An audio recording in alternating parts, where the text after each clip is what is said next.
I'm Fisher, and this is your daily dose of doctrine.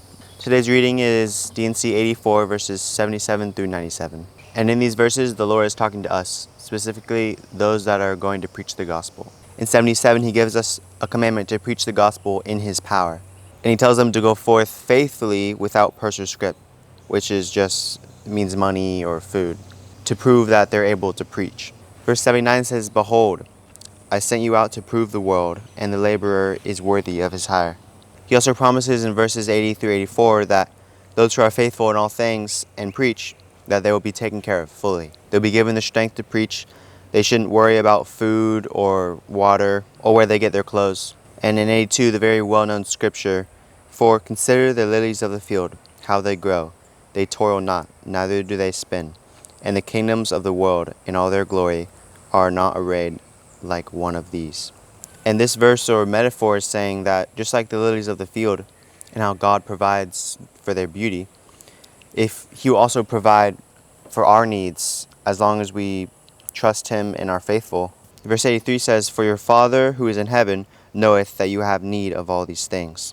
And this is why he tells us to go forth with nothing, because we need that opportunity to fully trust him, that he'll provide everything that we need, because he will. So he says again to them, "Let no man among you take purse or scrip, that goeth forth to proclaim this gospel of the kingdom. For this commandment is unto all the faithful who are called of God in the church unto the ministry." And the reason why he's telling them to go forth and preach is because in verse 87 it says, "Remove the world of their unrighteous deeds, and teach them of a judgment which is to come." And those that receive the teachings will also receive the Lord. And he says that they will feed you and clothe you and give you money, and they shall in no wise lose their reward. However, of course, there will be people that won't receive you or listen to what you have to say. And he tells them or us that we should cleanse our feet, which means that we'll leave the fate of the household with God and tell of these things unto our Father in heaven, and then to not return to them. And that's what it makes me think of missionaries nowadays. I think they have some sort of map, and there's like different dots with households that they've gone to, and pretty sure there's a red dot, which means don't go back. They want nothing to do with you. And that's just because it's not their time. They're not ready to hear what you have to say. God will take care of that. You don't have to worry about it. So you just leave all that up to God.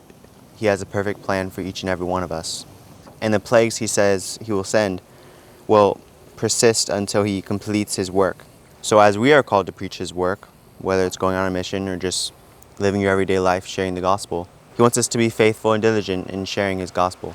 Because as we trust him, he'll provide all our needs and give us the strength that we need to continue to press on. There will be those that receive the gospel and they'll be blessed, but there will also be people that aren't ready and they won't, and that's okay. We're just going to leave that up to the Lord, because his timing is perfect and he always has a perfect plan. We're just the tools in his hands to carry out this beautiful work on earth.